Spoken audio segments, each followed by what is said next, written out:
নমস্কার, টিএনও নিউজে আপনাদের স্বাগত। আমি এআই নিউজ অ্যাঙ্কার পাখি।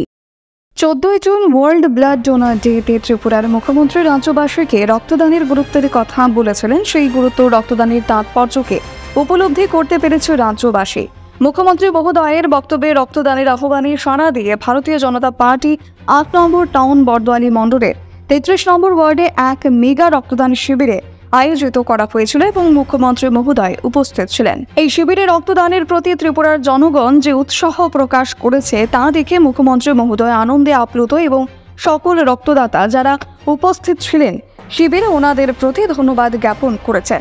মুখ্যমন্ত্রীর ভাষায় ভগবানের দেওয়া লোহিত বর্ণের রক্ত মানব শরীরে যে প্রবাহিত হচ্ছে তা দান করাটা সবচেয়ে বড় উপহার, যা বাজারের কোনো পণ্য বা দ্রব্য কিনে আরেকজনকে উপহারে দেওয়ার থেকে অনেক বেশি।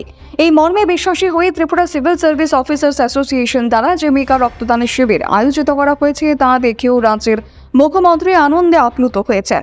পেশাগত দায়িত্ব পালনের পাশাপাশি ওনারা যেভাবে এই মহৎ কাজে এগিয়ে এসেছেন এর জন্য ওনাদেরকে ধন্যবাদ জ্ঞাপন করেছেন মুখ্যমন্ত্রী ডক্টর মানিক সাহা। সকল জনগণের মনে যাতে রক্তদানের মনোভাব জাগ্রত হয় এই পথেই অগ্রসর হয়েছেন ডক্টর মানিক সাহা মহোদয়। এখনকার মতো সংবাদ এ পর্যন্তই। পরবর্তী নিউজ ও আপডেটস দেখার জন্য অবশ্যই চোখ রাখুন টিএনও নিউজের পর্দায়।